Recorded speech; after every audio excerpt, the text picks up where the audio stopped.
Hello everyone, welcome to the fourth and final part of my Xbox 360 game collection. We're going to get started here with the Beatles Rock Band, which is the last game in the Rock Band series I own, and probably the best other than Rock Band 3 to get if you love music rhythm games, and if you love the Beatles. This game just does everything right, has all the Beatles songs you love in it, and the art style is perfect for the Beatles, and a whole bunch of trippy scenes and everything. It's a really good music rhythm game. Then next up is the Saboteur, which I don't think a lot of people have really talked about, but this is an open world game along the lines of GTA, and it has to do with, it's set in France, and it has to do with colors. Colors is the main thing. Like the more you, the world starts out in black and white, and the more you do, the more the colors come to life. It's just a really interesting game done by Pandemic Studios, and I suggest you all check it out if you love open world games. And next up we have Saints Row the Third, which is the best Saints Row game I've played. I've played the other two, didn't really like them, but I love how crazy this one just got. You can just go around hitting people with vibrators and stuff and just causing mayhem with all types of guns.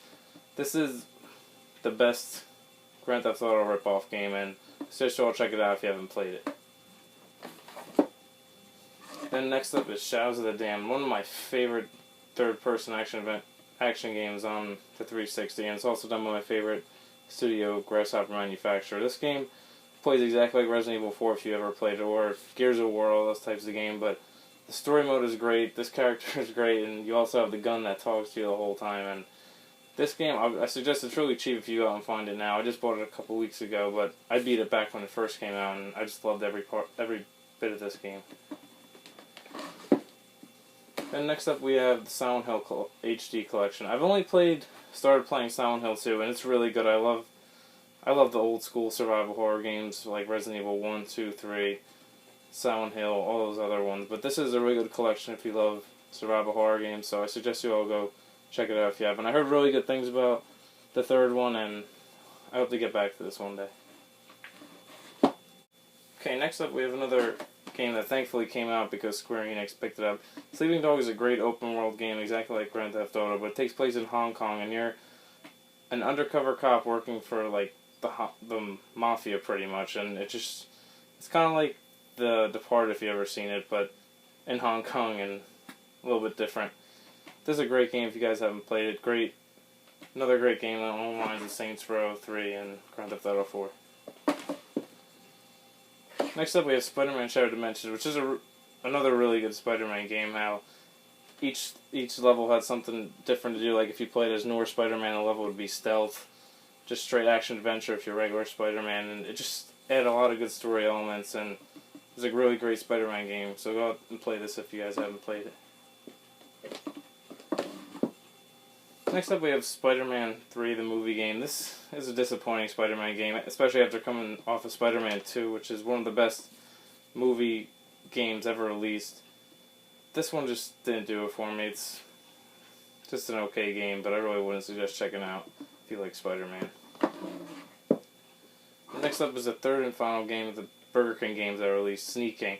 This game is just pretty funny. You just go around hiding trash cans and everything and just try to scare people. It's just kind of gimmicky, and another one of those games you just throw in there once and just to try it out.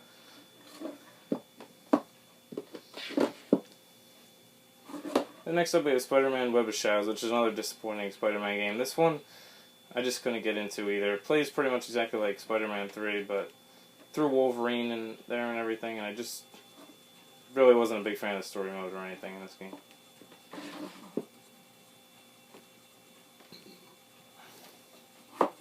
Then next up is John Woo Presents Stranglehold, which is technically a sequel, I think, to the movie Hardboiled, if you've ever seen it. It's a great martial arts film and a high death count movie if you want to go out and check that out. But this was a really good third-person action-adventure game when it came out. I really did enjoy this game. This is one of the other games I beat on the hardest difficulty, and it was really hard. So it's just you go out if you like those kinds of games. Then next up is Ghost Recon Advanced Warfighter. Not, like I said before, the only Tom Clancy games I really like is the Splinter Cell series. This one just didn't do it for me. I didn't find it appealing at all. And next up we have Tom Clancy's Splinter Cell Conviction. This is the best game in the Splinter Cell series. I just love how you were given choices and the ending could be different. It was a really good game, and I want to check out the new one coming out. It's been getting good reviews, so this is my favorite Tom Clancy series if you love stealth games. Then next up we have Star Wars The Force Unleashed. This is a really short game, and it actually was really fun when it came out. It gave you the overwhelming power of a Jedi, and I like the new interesting character they added. I never got around to playing a second one, but this is a really fun beat 'em up game. Just there's times where you're just really overpowered in this game. The next up we have Street Fighter 4, which is another one of my favorite fighting games on the console. I hate how they keep making add-ons to this game. I wish they would just make Street Fighter 5 already, but you can't really do anything about it. I played this game online a lot. I mean, I'm not too good at Fighters Online, but I gave it a shot, and I won a couple matches, but this is a great fighting game. I love the art style on it, and it's just fun. Then next we have Street Fighter X Tekken. This is an okay fighting game. I got it for $10 because they mispriced it at Target like about 2 months ago. I popped it in and played it, and it's just okay. It's nothing special. Then up next we have Rockstar Games Table Tennis, which is a really good sports game, believe it or not. It might seem kind of stupid doing a table tennis game, but this game has interesting characters, and it's just fun to go and play this game. It's just different for Rockstar, but it was really good. Then next up we have Tales of Vesperia, which, as you all know, Tales is my favorite RPG series, and my favorite one being Tales of Symphonia back on the GameCube. This is probably my favorite one right behind that. This is a great RPG if you guys haven't played it. Great characters right here, and I did beat the game when it came out, but I don't remember too much of it. But I'm playing Tales of Exilia right now, and that's a great game, so hope you go check this out. Then next up we have The Testament of Sherlock Holmes. I haven't tried this yet, but I've heard really good things about it if you like games like Professor Layton and all that. I heard it's a really good puzzle game, sometimes really hard, so if you like puzzle games, I heard this is a great one.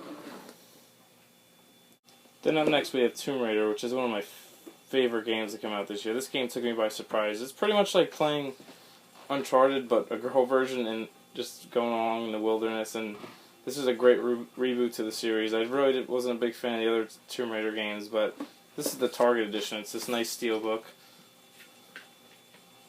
But this is definitely one of the best games to come out this year. Probably either my second or third favorite game that came out this year.